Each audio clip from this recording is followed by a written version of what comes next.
Pushing the boundaries of expectations, rewriting the rules of adventure are the reasons we get up in the morning. We share your hunger for a life without limits. Greetings and welcome back. If you'd like to be on the Kinetic podcast, number is 720-626-8649. StephenCanyon.com is the website. And, hey, if you want to peruse, you can check out the entire podcast library, which is located on the website. And I was just looking, Meg, it looks like there's 47 titles. Wow. How's that possible? What a library. I always think of it in hours. Did we really have that much to say? I guess so. Well, what's amazing to me is that we still seem to talk so much, not podcasting. Well, that's true. How do we talk so much? Because right before we went on today, we were sitting there, gosh, why didn't we have the mics on this morning? You wore me out already. Well, I never considered that I had the gift of gab, but I guess we do. Is it really a gift? I don't know. At least we're channeling it into something positive. I guess it depends on who you're gabbing with. That's true. Are they willing? Ask them if it's a gift. Yeah. Thanks for listening to us, everyone. It's actually pretty easy to navigate if you go to the website and but you just scroll down through all the titles. Just grab one, pick one. What a thing. Yeah. Well, I know that so many listeners, they let us know that they just put it on in the morning and they leave it on. They just let it play, which I love. I love the idea that we're sort of spending the day with some people. Yep, right. Isn't that cool? Yeah. I think that's really cool. What is today anyway? Friday? Isn't it? Is it actually? Yeah, it is. Oh my goodness, Stephen. Mm-hmm. Okay, that freaks me out. Well, we got it really does. A big deal coming up tomorrow. I mean, then we kind of put a bow on. I mean, I said that yesterday. I know I did. You did. And does everyone else feel the same? I mean, is it just us? It just feels like time's speeding up. We're in some sort of warp.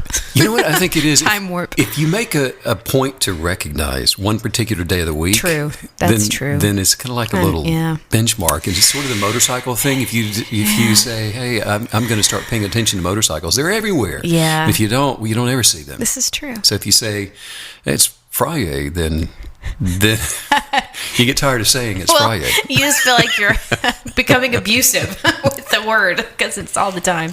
Well, it is the weekend. We've got one more week in Orlando, Florida, and then we're off. We're basically just here to finish out the podcast brunches, and then we are off to the west. Which have been tremendous. Yeah. It's been so special just interacting with everyone. And again, I think we all feel the need for those energetics in person on any level at this point. Well, and also I think our timing is pretty good. I'm ready for some high altitude temperatures. I am too. Myself. The humidity, I'm looking at the windows right now and they're just sort of dripping. And have you noticed with humidity? And the thunderstorms they are now officially here. I have really enjoyed those. I have to say, the thunder and I love a good thunderstorm. Oh, it's so dramatic and cozy. But what is it about the people that don't get out of the pool in the electrical storm? I know, it makes me crazy. I have to resist going and yelling at them. Well, you don't want to do that, and you kind of feel guilty closing the curtains because you don't want to see what you just think could happen. I don't know. You do feel like someone should warn them, but that can't. We can't save everyone. I'm not talking about a thunderstorm or lightning that's off in the distance. This stuff is clapping and it's banging all around, and bolts are here and over there. I know. And the pool is full of people throwing a beach ball. Yeah, I don't know. Maybe they're just adrenaline junkies. Do you call 911 in advance? I mean, what do you do? Right? Hello, 911. There are people in the pool. Well, you don't want to send a fire truck. You don't want to mess. Oh, you don't want to go down and create a scene. No. Mind your business. Please get out of the pool if there's lightning in the area. Please. I'm so concerned. It's not good. Oh man, so how cool have these manifestation methods been throughout that you've begun now? Very, very cool. I love it. Well, and I like I like how focused they are, Steve. I mean, they're really, I've been listening to them, and I have to say I've been listening to them repeatedly. It's almost like it's a new way of reprogramming. Yeah, nice. And I like getting straight into it, and there's just so many, and, straight into it. Don't really want to call them modalities, but they are certainly directives for living an abundant life. Well, like you said, let's dive in. We do have a question today from Misty in Texas. Hey, Misty, thanks for writing in. She says, it's hard for me to make decisions. I have so many thoughts about what I'm doing. Excuse me, where's Misty from? Texas. Texas, my home state. Yeah, I was born in Dallas. Born in Dallas. Yeah. You look like you were born in Dallas. I got out of there in a hurry, though. You did, like you're an infant. Well, I was one. Moving to... We relocated. You're like, it was a hard decision. I didn't mean to interrupt. I'm sorry. Okay, Misty from Texas. We've got Misty from Texas. She says, it's hard for me to make decisions. I have so many thoughts about what I'm doing, how I should be doing it. I often wonder if I should be doing something other than what I'm doing. My mind does not stop offering suggestions. How can I stop the crazy rapid fire of my thinking? That is a very relatable question for me. So I'm sure it is for everyone else too. Yeah. I actually saw something really funny about overthinking this morning. So it's funny that this is the question for today.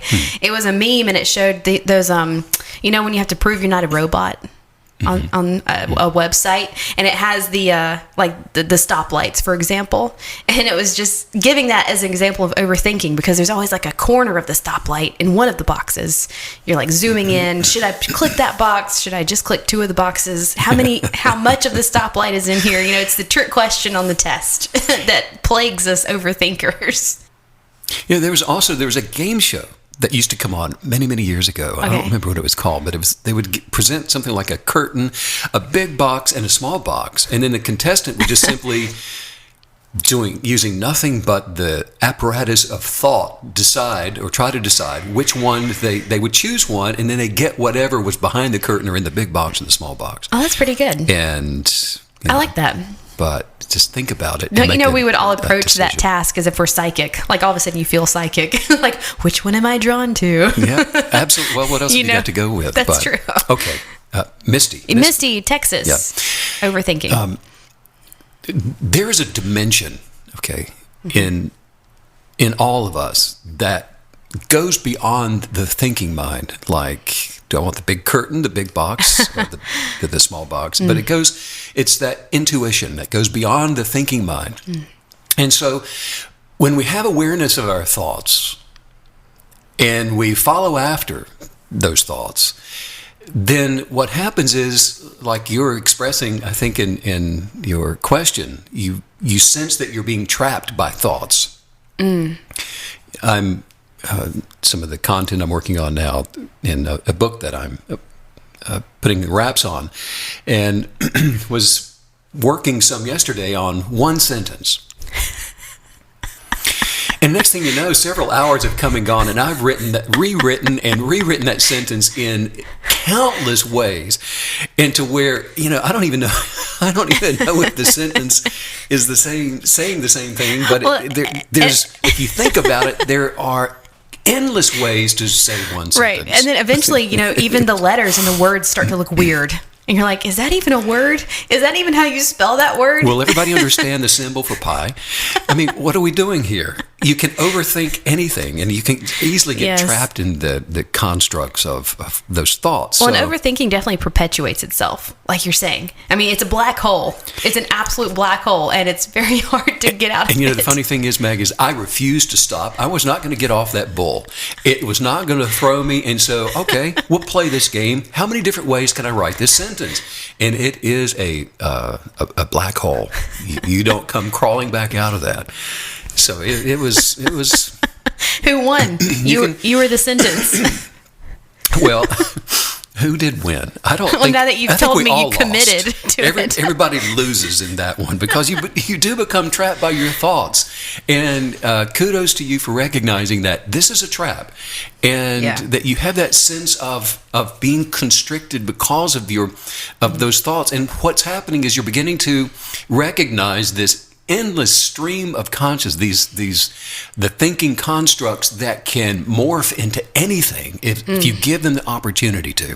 Wow. And so the fate of most people on the planet ends up somewhere being tossed around by the never-ending morphing of thinking. And it's to get your attention. Okay, if you don't like this, try this on for size. Oh, you think you like that? Well, let's throw a curveball and let's just twist it a little bit more. And I have to say, the deeper you get into that process of overthinking, the more locked up you become. I actually remember even, and I know this isn't necessarily based in thought per se, but I do remember so well. And even today, I still deal with this. If I'm trying to get a certain specific section on the violin perfect and just right, then and it's just not working out. My fingers, it's not getting there. It's not becoming perfected. I have to recognize that stepping away is the best thing. And it's amazing how it can even become that in a physical, repetitious action. Just the more you try to force something, the worse it gets. Well, we get trapped in the thinking. And we're open to anything being the final authority other than ourselves. Oh, and wow. so we get caught up in thinking, well, there's got to be a better way. Well, there's always a better way. And so if you camp out waiting for a better way to show up, then you're going to camp out forever. Wow. Because there's always going to be a different way when the mindset is that the different way's got to be the better way. And so we end up in the swirling energetics of confusion and too many choices. You made a reference, I think, yesterday, and where you don't like going into a grocery mart where there's 1,000 different types of flour. Yes. You just as soon walk away than to make a choice on the kind of flour that you want to use for baking. Yeah, I actually prefer like these tiny little boutique sort of stores, just because it's less to choose from. I don't like the wall of mayonnaise. I don't know. It freaks me out. Do you want the thick or the thin? I don't know. I can deal with that. Just give me the one that's really good. We don't need all this stuff. Well, this is the fate that most people are experiencing. And because they're so identified with their thoughts that's really all that they know of the world and who they are is just the constant bombardment of choices and this idea versus that idea. Wow. It's all there to validate some sense of confusion. Well, and you just said something that I thought was incredibly profound. Just remembering that there's always a better way. There's always a better idea. It's not as if we can climb to the top of the little, top of the iceberg of questions and answers and find the best one. There will always be the evolution of better in that process. That's right. And so now all of a sudden what becomes important is not the better idea, because the better idea is the idea. That's what makes it the better idea. When we get to the place where we choose the decision based on this moment, that we move forward with that to follow through with the decision, that's what makes it the best idea. Wow. Not because there probably is a better idea out there. At some point, we draw the conclusion that because this is the idea, it's the best idea. Well, that is so powerful, because you've talked before about the analysis paralysis that can set in similar situations, and you can totally see how in that process, if you're not choosing an idea, it's sort of a mind-bending idea that by not choosing, you're doing the worst possible thing. Who cares if you have 10 good ideas if you choose none of them? Right. Well, so let's evolve the conversation. And let's now move it beyond the thinking, because this is where we get tied up and confusion can easily enter in, is by trying to make a decision based on our thinking. And it's where we kind of began with the curtain and the big box and the small box. Yeah. There's an intuition that now comes into play, because there is a dimension of consciousness in all of us, in every single human being, that is beyond the ego, the mental constructs of thinking. And for example, all true artists that are creating from that place beyond thinking, whether they know it or not, they create from the place of their inner being, and it's from this place of inner stillness where your sensory goes beyond that of the five senses. And so we're borrowing from and being sensitive to impulses from out of the universe, from our Creator that established a purpose of creation, of flowering from within, that now we begin to operate from. Well, it's funny because, when you mentioned that game show, my first thought was to sort of joke about how, oh gosh, I can see that would make us all walk up to that conundrum of what to choose, and we would all think, okay, I'm psychic. What am I connecting to? But there's a lot of truth in that. But now you just connected to I'm psychic. So you went right back into thinking. And as such, you're now saying, hey, I'm psychic, so this is my identity. And so we're now trying to operate from thinking again, from reasoning and rationalizing. Well, the curtain, they would say, is going to be the thing I should choose because it can have a big truck or a car behind it, whereas you can't put a car in a small box. So you're reasoning and you're thinking because now you think you're psychic. So we're moving beyond that. And that is, we move beyond identifying with titles and moving beyond identifying with reasonings. Well, I just thought it was so funny that was the thing that I was making fun of, but it's probably, but that's probably the case. We would feel that way because technically we would have a knowing that we do have an intuition and that we do have an ability to think beyond reasonings. Think beyond reasonings. Which is not think beyond reasoning, because that's the wrong thing to say. Because we can't think beyond reasonings. There's no thinking in being. There's function. No thinking in outside of form. It's just being. It's wiping away all thought and just. It's a breath. It's breathing. It's a knowing that comes from higher self. Higher self, because the mind wants to articulate. And the mind is creating forms out of creative impulses or insights. So the mind is ultimately, now here's where it really gets interesting, because when we receive those impulses, like you're saying, from that higher sense of being, what do we do with that? At some point, we have to begin putting form to it, especially if you're an artist, because now you're going back to the canvas to interpret the impulses that are coming from the higher being. So there's an articulation now. You were painting, sketching parts of the face not long ago, and you did this extraordinary eye with a tear. Beautiful. Thank you. But there was an impulse that must have happened before you put your pencil to the canvas in your medium. And so the impulse was one that expressed a tear from an eye, before there was the form or the thought tear with an eye. And so there's an emotional response to the intuition that's coming from within. Right. That then becomes articulated through your thinking that as an artist, this is how I am the creator of this artwork on the canvas, how I'm going to articulate the expression of the intuition that's coming from the impulse of my higher being. That's an interesting analogy too for this topic, because what I was doing in that moment as well is I was going into it with the idea of practicing in order to fully and to be able to better articulate a fuller vision, which is an interesting concept for the topic that we're learning about today, because it sort of bears up the question: is it always simply inspiration and then articulation, or are we building a skill set to raise the final outcome?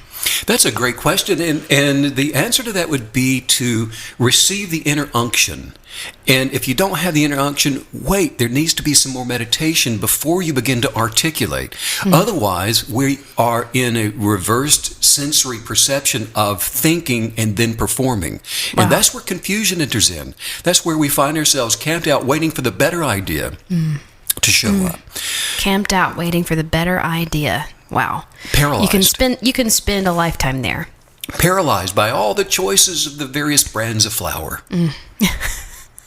Crippling. Right. So even the great scientists, the greatest scientists, those that we can know the names of, reported that their breakthroughs of insights, which we call genius, which all of us have genius. Everybody has a genius of purpose.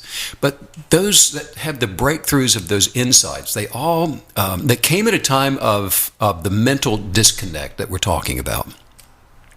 And the surprising results of actually a survey that was done among some of the most prominent mathematicians, which included Einstein, by the way, to find out how they did what they did in such an inventive way, was that their actual thinking played only a very, very small part in the creative act itself. So the creative act being open to the impulses of the higher being. That's the creative act. It's not putting the pencil to the canvas. It's not the mathematical formula. That's the articulation of the greater act that comes from within. Wow. From the inspiration. Yeah.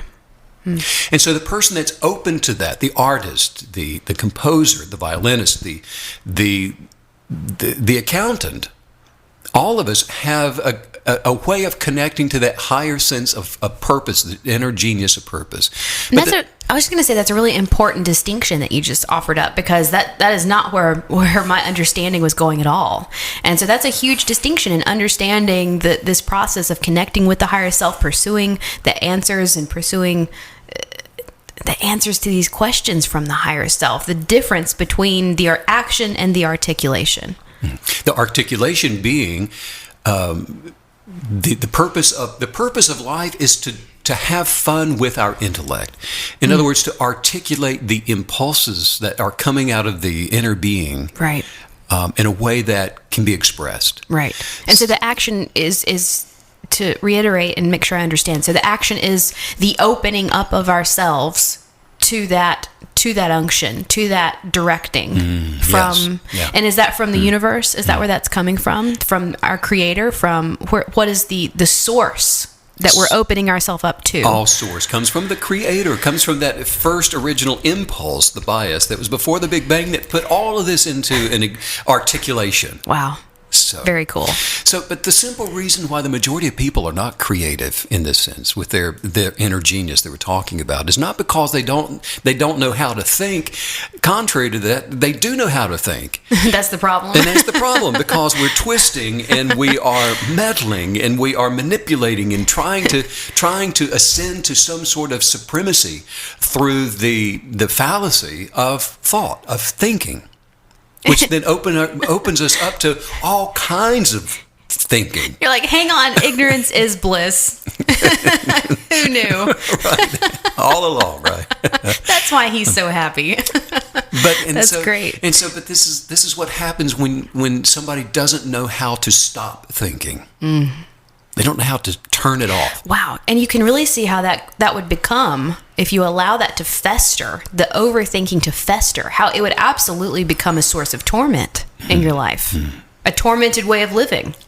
Yeah. Oh, absolutely. Very tormented. And we have so many, I think, wonderful examples of this. Something that you really enjoyed, Ally McBeal. Callista Flockhart. I love Ally McBeal. She was, and I remember in the show, and what makes that such an enjoyable thing to watch is because we can all relate to it. Yes. And she was frequently caught out talking or dancing to herself in her mind. Yes. And she's just playfully doing this. And her character as such was very neurotic. And she could barely keep her mind on her job because of her neuroticism. Yes. And she was so busy that she was always swinging from the cubicles in the bathroom, or and that's those same-sex bathrooms, which made it interesting, because it was in her universe of all this incessant thinking, constant bombardment of thought, and these funny, she had a great sense of humor, and the way that she would, rationalize. Well, so much of the show was a portrayal of her imagined life, and so it was just this one. You call it neurotic, I call it imagination. Because I related to her. Potato. But I totally relate to the idea of being in the middle of a conversation and it's so boring. You're just sort of imagining their head swelling to abnormal sizes. The boring conversation. You start hallucinating. Exactly. I relate. I've been in this conversation long. I am hallucinating. Thank you very much.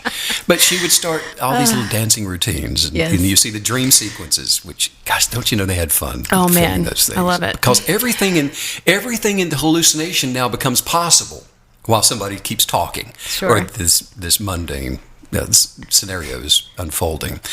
There was the dancing baby. Oh that kept showing up in her apartment late at night, and well, somebody told her that she was getting so old that she wouldn't be able to have babies anymore, and so she started being haunted by a dancing baby, a ghost baby. Right, it's amazing. So flawed, so prone to making all these bad decisions as they identify with the randomness of their thinking. Yeah. great illustration of that. Yes, absolutely. Because a person can think and think and think and think without interruption of their thoughts, and a voice in the head that just never stops talking, it never stops thinking, is rapid fire, regardless of what's going on around them. You see people out running stoplights because their thinking doesn't stop, and they're following after. They're never there. In other words, they're identifying with the thoughts as they come through. Wow. And it seems like this would present a huge problem in our kinetic belief process, because you've taught us many times, and you've driven it home, how important it is to bring every thought into a sense of captivity so that you can decide what to do with it, because it's these thoughts that are outside of the corral, that are sort of running, the free range thoughts that we have to be so aware of, and fix and change if needed, and make them positive. And so, this seems like it would just present this huge issue, because this is a waterfall of thoughts that are cascading toward you. Yeah, because to bring every thought into captivity, so to speak, you have to first recognize that you're not the thought. That is something that can be corralled. And then we become an observer of our thinking, and that's the beginning of being set free from the incessant thoughts. Wow. And it seems like that would also slow the flow, if you will, of thought, when you are able to step outside of it and not identify with it and observe it. That's such a powerful word. That's right. Because when you are, in a sense, we're no longer identifying with it, so it's not waving its arms, and it becomes less taunting. Right. You're not... When it knows that it's been seen. You're not identifying with the dancing baby. You're just observing the dancing baby. Well, and what baby wants to dance if it's not being watched? If it doesn't have a partner to dance with. That's true. So. But you can realize that, the other dimension that's behind all thought, that's also part of this recognizing that you are not the thought. So the dimension there now becomes more accessible. Well, if I'm not what I'm thinking, who am I? Wow. See, now we're on to something. This is beginning to open up the original personality, the identity, the true identity of who you are. The genius from within is the part of you that is not the thinking. It's the original self that is identified with through awareness rather than through thinking. This is definitely one of the concepts of kinetic belief that I still find myself pursuing, working on, cultivating every single day, because the sense of getting rid of those labels and those identification with thought, identification with storytelling about yourself, your past, your future, your present, those are massive concepts, because they're massive parts of our past identity. And so to strip them out, pull them out, not reestablish them, for me, it's just been this daily pursuit of being aware of that. Sure, and it should be, right? It needs to be a daily pursuit. Why? Because the one thing that we're doing, historically, and we will continue to do, is to wake up in this world. We get up in a world that has been taken over by the mental concepts of thinking. And so you can count on it. If you perfect your mindset today before the sun goes down, you're still going to get up tomorrow in a world that's been constructed from mental concepts. And so it's something we have to do daily. It's a way of life. Well, and you've told us before that the main thing that's going to be under attack is our identity. And so this does make sense that we have to, this is the most important thing, protecting that identity, establishing it in the right way, attaching the identity to the higher self. I love how you just said the true personality, the real personality. And how exciting that our higher self is not just some sort of untouchable cosmic being. It's a higher self with a personality and character, and very unique characteristics. And there's a beauty to the statement you just made, because there are two parts to that. There's a tragic part, and then there's a great part. The world is collectively transcending. However, on the individualistic basis, there is a tragic loss of the higher dimension that is in everybody that only needs to be discovered. It's there for discovery. And that's what makes us sojourners in this world, those that are willing to put in the effort to use a guided journal, to use some kind of note-taking that is constructing their path, so that we don't end up in a repetitious circular way of taking the same tests over and over in a world that's very confined by the forms that we see. And so that higher being, it's already there in everyone. This is the only thing that doesn't need to be constructed.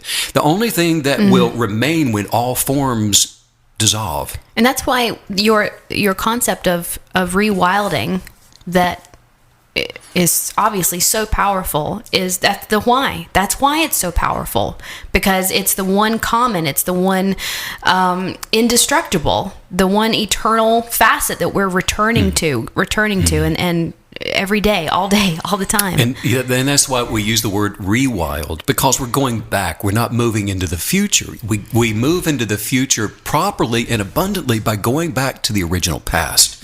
That's beautiful. Rewild to that place. Most people think like Misty. Yeah. Misty. Most people think like her, and not, because she's not alone in this. And that's the world we're in. And think almost without interruption. This is not something you have to try. I need to think of a thought. No, you don't have to conjure that up. It's coming, baby. Yeah. And it's on its way. And it's going to come rifling through there whether you want it or not. Even the person that talks the least, that never says anything, they've got constant chatter. You got that going on. Yeah. That's correct. So true. So there is a voice in the head that almost never stops thinking. And the dimension of the higher being that we're talking about, that's where we intentionally put in the work to align ourselves for those impulses of inspiration to come that ultimately then attract things as they should be, uniquely to us, for us. And the more we can meditate to stay in that alignment with the higher being, the more velocity we put through the kinetic energetics of our determination to be in alignment with those impulses of created inspiration that will manifest our greater life. So how are we stopping this constant chatter long enough to even have a chance at connecting with the higher self and opening ourselves up to that inspiration that then leads to the articulation? Well, you mentioned it a minute ago when you brought up the point that, we should bring those thoughts into captivity. And that's by recognizing the ego and its way of doing and its way of being. Because this is what we're talking about. This is the place for discovery. We talk about discovery all the time. We talk about the journey and adventure. This is what it is. Right. It's not a hike. Although the hike is part of the preparation of the meditation for sensing the essence of the higher being. That's important. Right. But that's not the journey. The journey is what we're talking about, being introspective, to stop the thinking by recognizing thoughts as they come through, to separate yourself long enough to then remain as long as you possibly can outside of the ego, which is identifying with what has been told, with what you think you are, with all of those things, but to outside of the ego, because the ego wants to compete. Right. And where there's competition, there is also a sense of failure. There can be no failure in your genius of purpose, which only knows to, like a redwood tree that continues to grow until it dies. It never stops growing. I want to take a second and just keep orbiting around what you're saying right now, because it is deeply powerful. The concept of this truth of don't try to stop the flow of thought. We're not trying to force our inner dialogue to just stop. We are reposturing ourselves to become an observer, so that we can then have the potential, the possibility, the option even to change those thoughts, manipulate those thoughts, do whatever we want to or need to with those thoughts. And I just, that hit me. It's a very powerful point. It's very equipping. It really, I guess the word is empowering, because now we can do something with this, because we all know when you try to force thoughts to stop, they almost just get worse. You're still paying attention to the thought. And that's why they get worse, and right? That's why they get worse, because they have an audience. Wow. So, but that refocus, that repositioning, really, to see them to become an observer. That's wild, and it's amazing. Yeah, imagine you're sitting out in a theater, and you're in a seat. You're there in a chair, and there's the stage in front of you, and you're sitting there watching what's going on the stage, going, I want you to stop. I want you to quit. I want all this just to stop right now. You're facing the stage. You're watching the stage to see if it is obedient to you or not. We're still captivated, like you're saying, by the thoughts. And you can't get thoughts to stop by saying, thought, I need you to stop. Right. Because it's looking in between. It's becoming unaware of forms by doing the meditative work that it's in between the thoughts, outside of thought forms, outside of the theater of those thoughts that are, those thought forms that are being constructed by the rapid thoughts. They're changing. They're trying all these different things on to get you to identify that causes agitation and nervousness and depression, sadness, anger, bitterness, regrets, and all of those things. But it's outside of all of that you discover your genius and purpose. It almost sounds like what you just said is that the ego uses that inner chatter to manipulate us and to redirect us and so that we will feed it and nourish the ego and attract what we are imagining to see those thought forms construct for us. And that's why most people are living a repetitive life, having the same conversations year after year. Nothing's changing. In fact, where there is not inflation, there's deflation. Nothing stays the same. And so this is the place of identifying with no conceptualization, no thought form, open to the inspiration for the artist. This is where my music comes from and paintings come from. This is where, I know, I've got a great idea. And we say, well, that was outside of the box. What box? The box of repetitive thinking and thought. You remain quiet and long enough away from the mental constructs of the familiar to receive an impulse of the unfamiliar. And I have to say that's something that I've always loved about being a Kinetic believer is recognizing the divine inspiration that you cannot, it's so undeniable where it came from. And it wasn't you, which is wonderful. You just know when you've been a vessel for that divine inspiration. And then I have to say, when you're aware of that, it's something that even weeks or months or years down the road, you can still count on because in your, like you've said, in your knower that where it came from and it wasn't just part of that inner dialogue. Right. And so how do you connect with that? You get out under the stars, turn off the television, don't read another fable, get away from noise, get out of the conversation, go into your hygge space, go forest bathe, do something that is away from the thought forms that are competing for your attention. You need a positive quiet disruption. Space and a disruption for that, to be rooted in this higher dimension, which is absolutely vital for life, vital for growth and development, for growing, for attracting more of what you really desire. Rooted in this higher dimension. That's really beautiful because it tells us that this is a place that we can achieve and remain in. Yeah, so that's outside of the phone call. And just tell me what to do. I need some advice. Who are you calling for advice? Quieten the voices and get your advice from outside of forms, outside of language, outside of the manual, the how to put the refrigerator together. Wow. Get away from all of that and open yourself up to your Creator's inspiration, your Creator's mind, to go to a place that's never been gone to before, and especially by you. Isn't that it? That when we are rooted in that higher plane of understanding, that it eliminates that need for consensus that we used to have. The need to call, let me poll 15 of 20 acquaintances and see what the consensus is so that I can now feel good about my decision about my life. And it completely eliminates that. And that's, what a level of freedom that is. Great point. And that's a sign that, you're not rooted in that higher being, because you're identifying with something that it needs validation for life. And it needs to be validated because it is not from the original. Uncertainty has conversations with reasonings. Wow. Either your own thoughts and reasonings, or it needs to find someone else to have a conversation with because of the uncertainty. It needs to be validated. So does our original higher self that we're rewilding to, does that have built-in validation? Is that just part of the higher self, that the validation's already there? Yeah. Is that correct? Yes, absolutely. And that goes back to what you said earlier. You just know that you know that you know. Well, what are you saying? Right. You know that you know that you know. You don't have to be convinced of anything because you already know. Wow. And it's the already knowing that the light went off. There's no shadow of turning. There's no uncertainty from this place. I know what I can't tell you why I know, because it's outside of language. There's no barrier to what I know. It's an insight that comes from the essence of our genius of purpose that then is calibrated into the sense of purpose. It's just that, this is that moment where all things change because it doesn't need to be validated. Where validation is required, it can be unvalidated. Invalidated. On or in. Who knows? No longer needing it anymore. Because most people are trapped within that noise of the egoist conceptualization, which does require validation. Well, and what a powerful being you're describing. A being that needs nothing.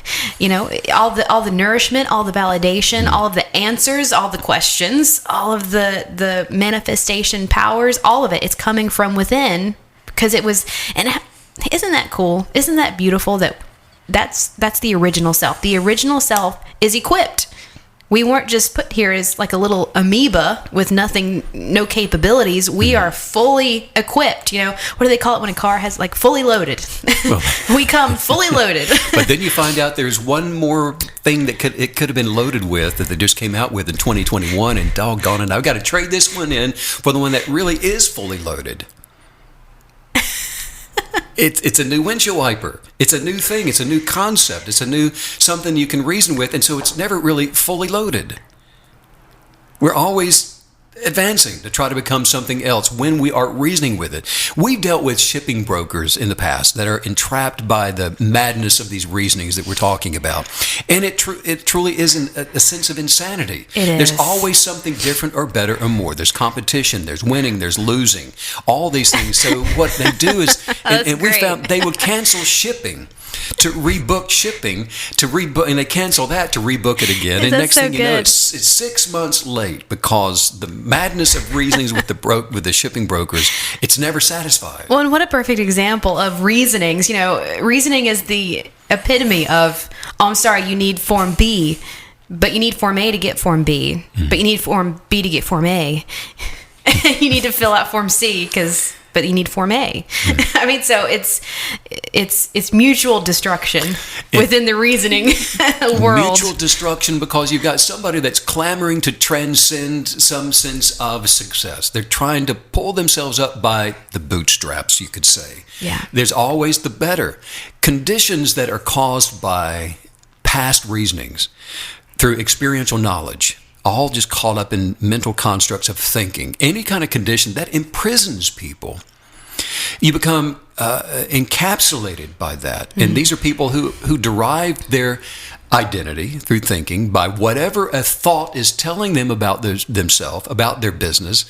The story that you're telling you, about your success, how to make more money, how to become more, whatever it is.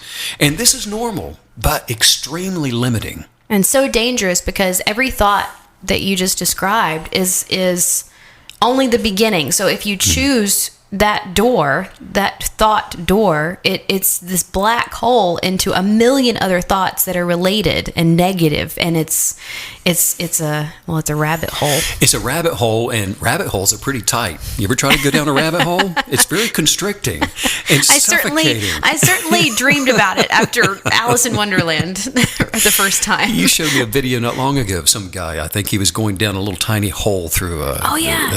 He was an archaeologist. In a rock, wasn't it? Yes, he was an archaeologist, and he was slipping through this. Oh, it was so small. I still don't quite know how he did it, but he disappeared. He looked like he had to dislocate his shoulders to go down through the rock. But that's a great visual of what it's like to slip into a thought hole. That's amazing. And that really is what we're doing, because certain thoughts will invade the mind. Yeah, invade the mind. And result in the mind being colonized by obsessive thoughts, obsessive thinking. They come pouring in. Wow. And one thought then takes over, and then the next thing you know, the world around us is perceived by really a veil. the light is staying out, and it's becoming, you can't see much beyond the hole that you're going down. And the further down the hole you go, the less you can see. You're veiled in your inspiration, veiled in doing anything new or different. And so this often happens, and it happens, we see it collectively. Right. In nations, in tribes around the world. But when it happens collectively, it then invades most people's mind. And through media, television, through wherever you're getting your information. And so it's invading the minds of the people, and then the perceptions of how the world is now seen. It's becoming an objective reality for nations, for people at large. For example, totalitarian regimes will operate the same way, and that's how they will control the populace. In his novel in 1984, the name of the book, George Orwell described the thought police. Yes.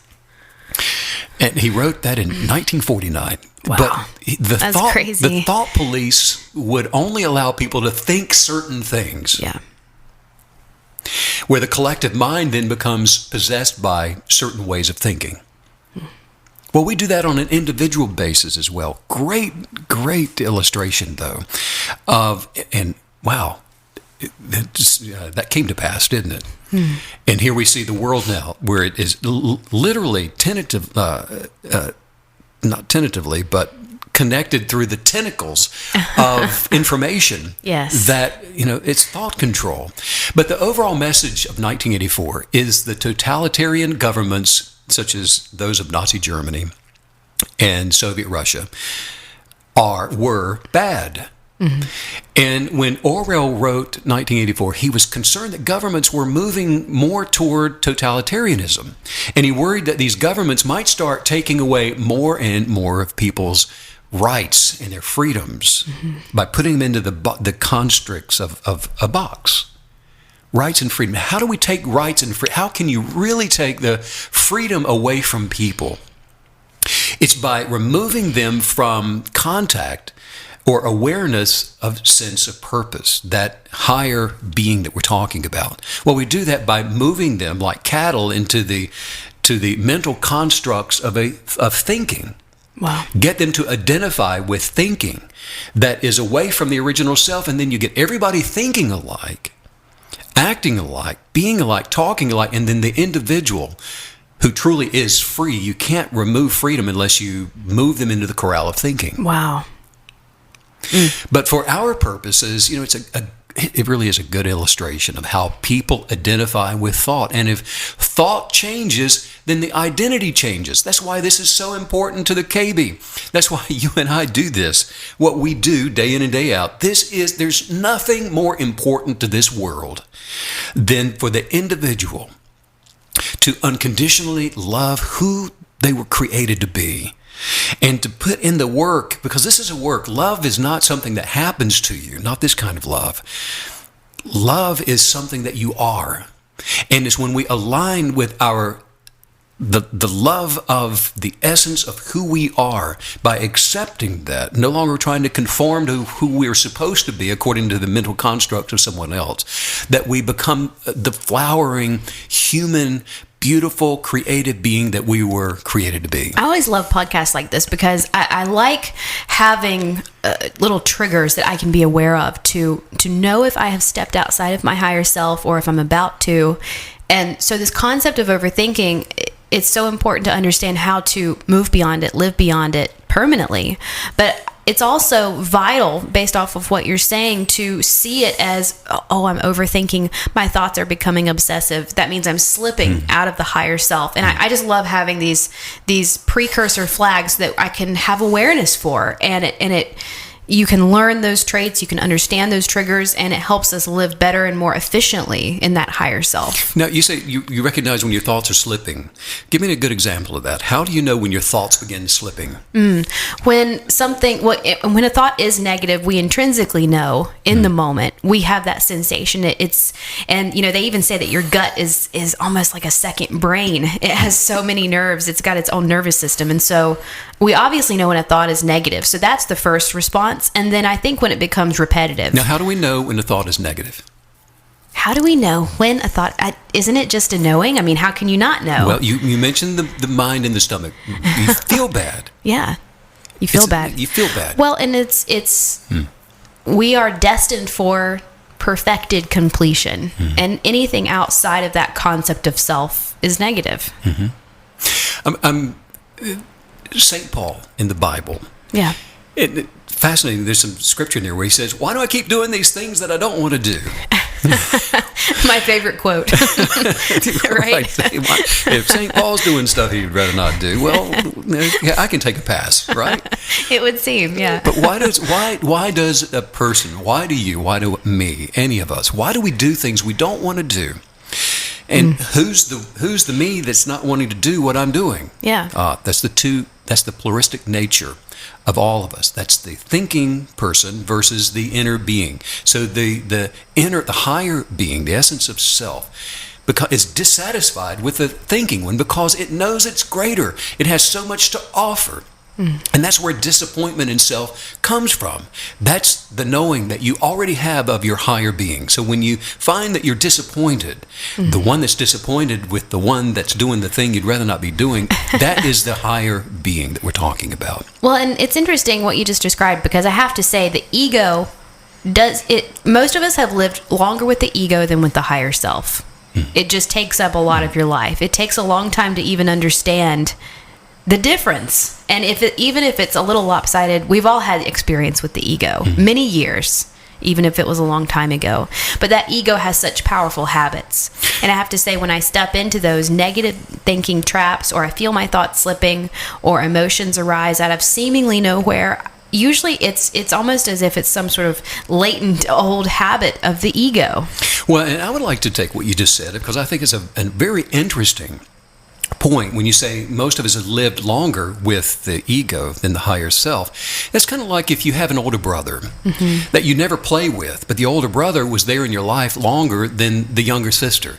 So in actuality, you've actually lived longer with your higher being, but you've played with the ego much more and for longer periods of time than you have with a higher being, because that's why we talk about rewilding back to the beginning, because it was at the very beginning that we were with higher self. Oh wow, that's beautiful. But then we go and to the bedroom, to the room of our younger sister, and we play with them, so our relationship is developed as a stronger one with the weaker one. Interesting. And so, and that's a great illustration, Meg, because if you look at thoughts like little life forms, like you just did, something you play with and you hang out with, and little life forms. Imagine thoughts as little gremlins on the prowl. Oh my gosh, I love that. And they're acting like a virus, because they'll infect you. I have to say, just real quick, I loved the noises that gremlins made. It just made me laugh so hard. And that's why you're playing with them all the time. Make that cute little sound again. It's like they were just like gobbling something up. They make me laugh. But you're right. They're like little gremlins. Little gremlins that are running around acting, and what they're wanting to do is to invade. And they want to take over. They want to take over, and they will come in and live as a parasite. Did they multiply or what, too? In a hurry. Just put a little water on one and watch what it does. Oh my gosh. But they invade, and now this is a mental virus that proliferates to overtake your actions, to get you to start imitating them and growling like them and making funny little noises like them, and you stomp your feet and you're mad about something. You're imitating the gremlin that's come in and invaded you, but through relationship with that thought. Wow. And so the infection here of the gremlin virus, a mental virus, it can be recognized as insanity. It's not predictable, and it just changes because it's led by emotions and feelings. And when enough people are creating, for example, a faction like we were talking about, and this faction is growing, and they're all communicating, and they're sharing an information they're sharing of the gremlins. And my gremlin can be your gremlin, and it'll validate your gremlin, so that we know that our insanity now is the objective reality that we're all going to agree with. Right. And it's this condition of madness that becomes normalized when it's enabled this way through relationships built around the need for validation. Well, and it seems like that being a part of a faction like that would be highly dangerous, because at that point, it's not just your ego that you're feeding and that's now manipulating you. It's this community of egos. It's a community of gremlins, and everybody's feeding off of each other, and everybody's sort of participating in this ego feeding frenzy. And man, talk about needing a new circle, a new tribe, a positive disruption. I mean, pull the ripcord, because that happens very quickly and very easily. It's very easy to be a part of a faction like that. Well, it's not going to fix itself, is it? Right. And so how do these even begin? It starts with one thought that needs validation. One thought. You've got the thought, and it's not a good one, but you're going to, because it's something you really, really, really, really, really want. Yeah. You're going to continue to fish until you find someone else that's willing to validate it. And then that infection has been tolerated. Yeah. It's tolerated, it's allowed, because it's been validated either in a collective or with just an individual. An individual friend is somebody that you're sharing feelings with and emotions with. And so just some viewpoints can now begin to take over the mind. And it takes over not only just one mind, but now 2 minds and 3 minds. And so what began as a subjective belief becomes an objective reality for this group of people. Now, I have a question about that, because you've spoken in the past about the power where 2 or more are aligned with faith, and the power for manifesting your best life in that way. And so that's making me wonder, when you are participating in a negative mind connection, is it doing the same thing? Are you actually increasing the velocity of your negativity and your fear and those negative outcomes, because it's with another being? Increasing the velocity of deflation, right? Because it's negative and it's changing. And so it becomes an implosion of ideas, and it's a wreck, and people's lives are destroyed because of it. And nations are destroyed because of it. So the mind is there with the gremlins that are pretending to be you. You have identified with it. And so you've got one gremlin who's always angry, and you're identifying with it. And so, hey, you're always angry. Wow. Or you're always, whatever that thing is that you're identifying with. You're always a victim. You're being victimized by the gremlin. Yes. Wow. Well, and the gremlin is the thought, correct? You're being victimized by yourself, by identifying with the gremlin, by identifying with the thing. So there's no real victimization. Victimization is the excuse for identifying with the thought. Right. So it's not you, it's the thought form that came through that you made it you. And it looks like it looks like your form. You're the one that's behaving this way, but you're not in control. And the mind has been taken over by this delusion. And so, for example, healing takes place when there is a connection with the higher essence of self. The body becomes healed. Right. And it's healed where the mind is quietened, or we enter into a place of peace that is in alignment with our higher being. And so to discover the presence of life, it's in that place of unconditional love where abundance begins to come in, prosperity, peace, joy, happiness, all these things, which are qualities of the higher being that begin to overtake us and to begin to form the life that we're experiencing. Right. Thought forms are flooding our lives from media and television and those things that we connect ourselves with, that we're identifying with. So in all of this, I didn't even think about that. As if our inner chatter isn't enough. Now we have, good God, let's add on every conversation we have through the entire day, the news that pops on, the radio, the books. How is the bandwidth of our mind even capable of processing that much data, information? We're creating our own dog pile, aren't we? Jeez, that's amazing. You know what a dog pile is? Yes. And so we're as if this isn't enough. That's so true. Wow. But we can take a break. And that's really what all this is about. Take a break. The relief. Cut it off. Take a break by looking at the stars and noticing the sky, by forest bathing. going for a walk, sitting by a river. Sit in the river, which you introduced me to. River sitting.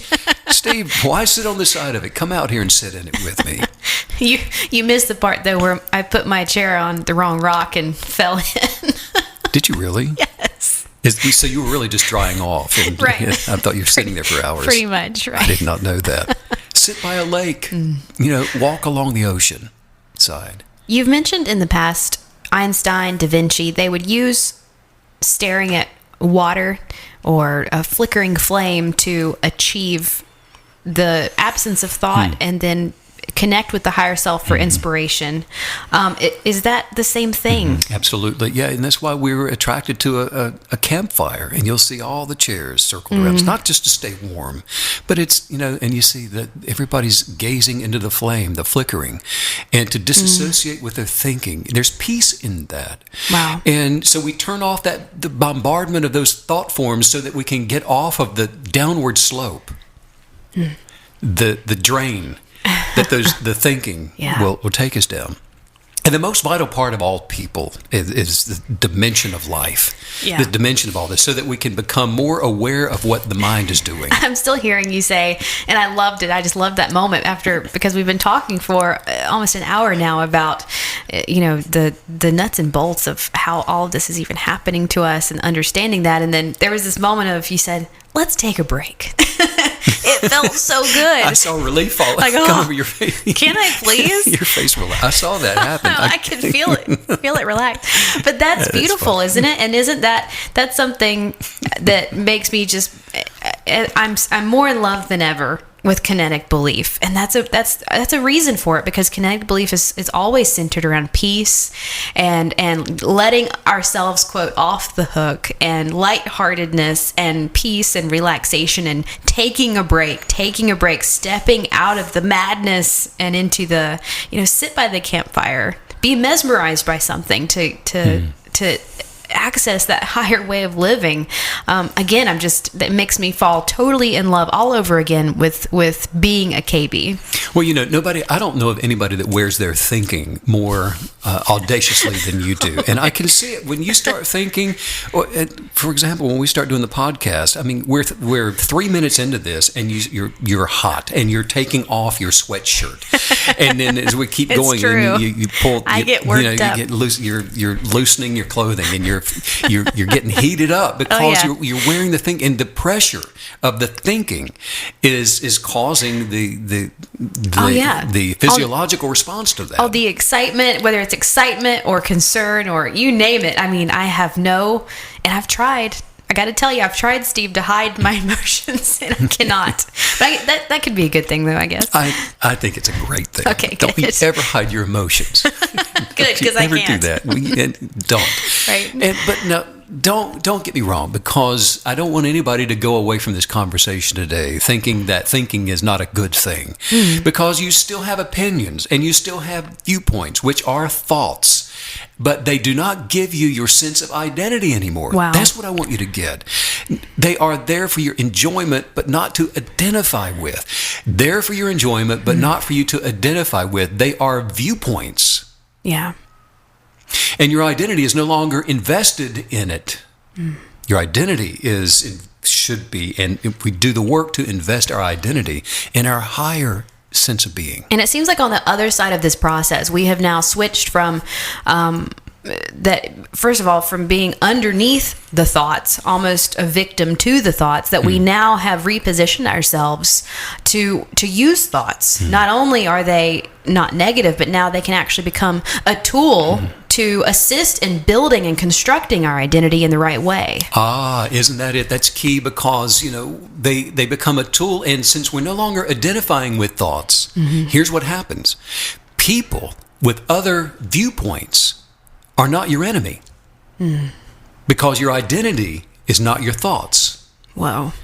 Your identity is not their thoughts. And that's the only reason anyone will ever be an enemy of ours, is because they are a contradiction to what we are identifying with. But if we're not identifying with the thing that they are a contradiction to, they're no longer an enemy. And that completely will eliminate the idea, the concept of being threatened by someone or something. And how powerful is that? Because that causes all kinds of negative reactions. So we're no more are we threatened by people, by ideas, by concepts, because, it's the ultimate, don't take it personally. It's like the real reason, the real meaning behind that phrase. It is the real reason, isn't it? And because that is the basic human dysfunction that operates on the individual and on the collective level, is identifying with thought, and so we create enemies all around us. It's dysfunctional. Become alert of your thoughts, like you were saying earlier. Identify them so that you can take into captivity those thoughts rather than identify with them. Become alert of those. Recognize them and see them as a mind-made entity. That's a gremlin. Laugh at it. So I see you. I see what you're trying to do. And no, thank you. You're cute and everything, but no, you're not sleeping with me tonight. And rather than who you are. The little puppy, the little gremlin, that's not you. Yeah. It's not you. And you'll notice then when we do this that your emotional state is no longer following after the dictates of those thoughts. That little gremlin's voice isn't going to tell you what to do anymore.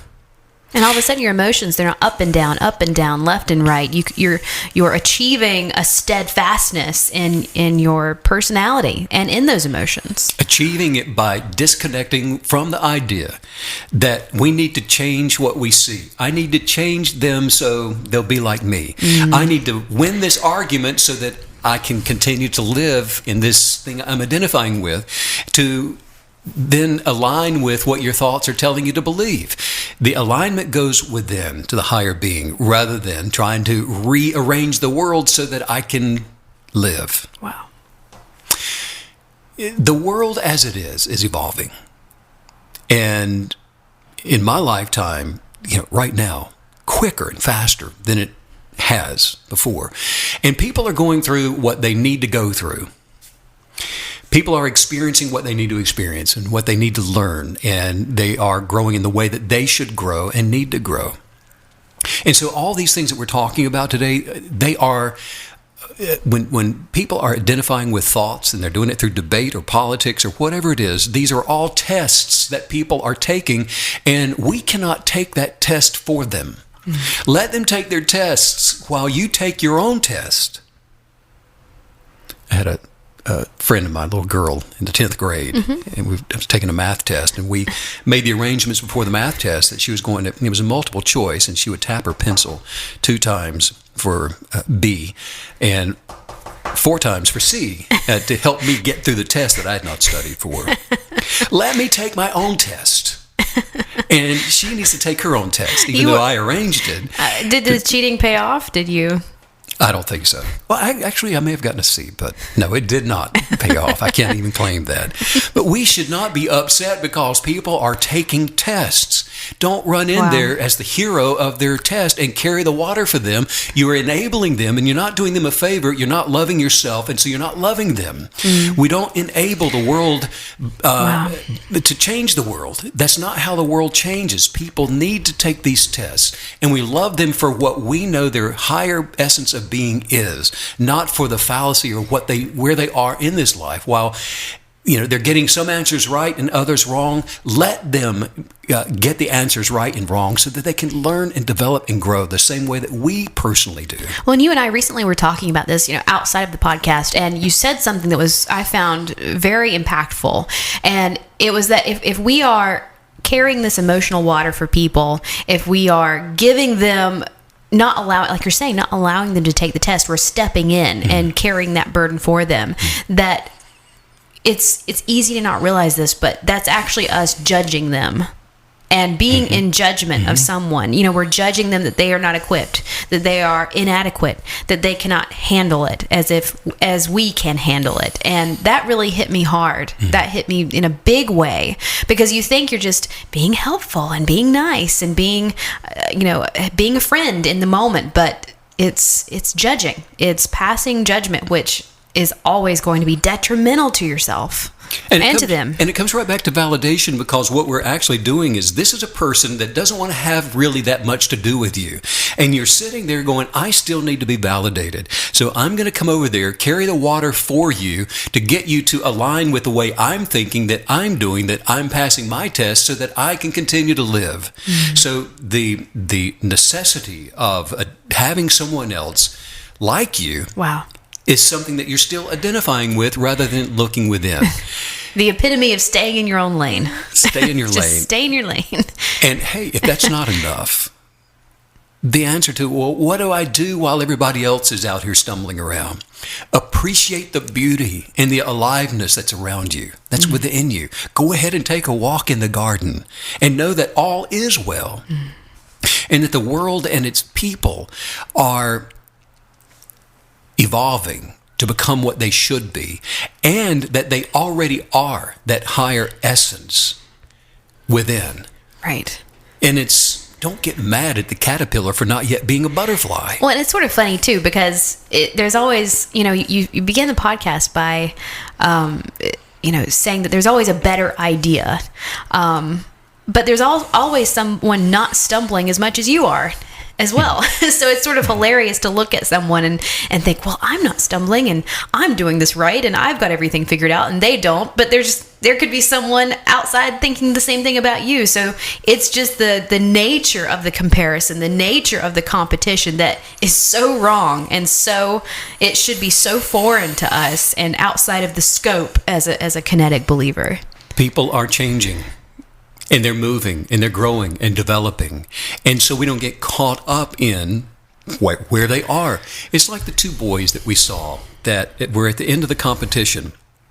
And they had their first place trophy, and the one beside him had a third place trophy. Yes. And the one with the third place was holding it up over his head, and he was jumping and screaming. Jumping and full of joy and laughter and yay, yay, yay. And the one with the first place looked miserable. And this goes back to something that you've always led us to a truth, that is, we are not waiting for something to be happy. We are not waiting for a plateau to reach. It is the discovery process that is the purpose of life, that is the fulfillment of life. And so when you're describing somebody, quote, stumbling around, that's their discovery process, and there's nothing more perfect that they could be doing. And having that shift of perspective has been huge for me, because seeing everything as it's in its rightful place, it is in its right stage of metamorphosis, if you will. That is the true concept of how it's supposed to be. It's not a plateau that we're all trying to get to finally we're here and we're happy. No, it's in the discovery process. That is the plateau, the journey itself. The journey itself. And yes, because, we talk about the subjective and the objective reality. Mm-hmm. That means that there are two realities. Yes. There are two realities. They do exist. One is perfect. Yeah. One we rewild to unbecome the objective one. Wow. The one that there has been a consensus. That doesn't make it real. That just is what we're all gathered around to say, yay us. We figured out this miserable concept for life. No, the reality in this realm that we will experience is a conscious choice. And the choice is, which one do we choose to align with? The higher sense of being, or the one that's out here, under the rapid fire of thinking? I do have a question, and it's a little peripheral question, but you have mentioned before in the past a multiverse theory, how there are ever expanding versions of this universe, and what you just said makes me wonder is that multiverse theory, is that rooted in objective and subjective realities? It depends on if we think about it. Oh, wow. Here we go. Oh, God. Because the reality of what is outside of our thinking takes us back to the essence of our being. We are life. But when we start to put a pencil to things that we believe to be true, then our observation of what we believe changes the reality of it. Wow. And I think that the awareness of observation. the possibility of the multiverse, I think it's wonderful, and it just points again to the fact that there is more than one reality, that we're not truly victims to our thoughts. So what we do is we withdraw the energy, because we are energy having this natural experience. We withdraw energy from thoughts, because it's the energy in the thoughts that's the lifeblood of the thoughts. Like we were talking about, the gremlins will depart when they are no longer energized by the lifeblood of our thinking, Wow. which is consciousness. And so what we do then is we direct consciousness somewhere else, toward nature, toward the flicker of the flame, toward beauty, toward creativity. And the moment that we become aware of that essence of being that is life outside of thinking, while facing the flame, while gazing at the stars, we're placing the conscious attention to the aliveness that's within. That's a beautiful depiction of consciousness, this idea that it's a very direct and a very bright spotlight, and it's only on a specific directional entity at one time. And so if we are lighting up those gremlin thoughts and that negativity, it's all that exists. And then but we can turn it. We can turn our consciousness. What a cool concept. From his novel, The Picture of Dorian Gray, Oscar Wilde wrote... I love that book. Oh my gosh. That's such a good book. He said, realize your youth while you have it. Don't squander the gold of your days listening to the tedious, trying to improve the hopeless failure, or giving away your life to the ignorant, the common, and the vulgar. These are the sickly aims, the false ideals of our age. Live the wonderful life that is in you. Let nothing be lost upon you. Be always searching for new sensations. Be afraid of nothing. How to awaken our higher being. That's what it's about, isn't it? Yeah. To disassociate from all of that, from all the thinking that would lead you away from your best life. Well, let's just say some things out loud here and stir ourselves up a little bit more. Just and look, highlight your gratitude in your manifesting journal. Make sure you're doing that. And I cannot overemphasize that, because we want to open ourselves up to humor, and with the ability to laugh at yourself, for goodness sake. Stop taking yourself so seriously. That's a sign that you're identifying with thinking, and that's a sign that you always think there's another thought that's better than the one you're having. Laugh. That's funny. Laugh with other people. Laugh at what I just said. Because you spend time with positive people. And if you don't know of any, stop spending time with people until they show up. Wow. Practice positive self-talk and go ahead and learn to identify in the areas of the negativity by observing that, hey, that is negative. That's not good. Identify with those only in the sense that when they show up, that you don't go chasing after those stories to see what they might tell you. And start every day by reminding yourself of your higher self. Yeah. Say this out loud. Say, I'm unconditionally in love with who I was uniquely, beautifully created to be. I am unconditionally in love with who I was. You've already messed me up. Beautifully created to be. I'm laughing too hard. I am unconditionally in love. I am unconditionally in love with who I was uniquely. Beautifully. Created to be. I cast. Oh, come on. Okay. I cast down all bitterness. Anger. Resentment. Strife and unforgiveness. And now I'm free. To be abundantly me. I am strong. Beautiful and courageous. A river of love is flowing through the universe directly to me right now. I release my fears.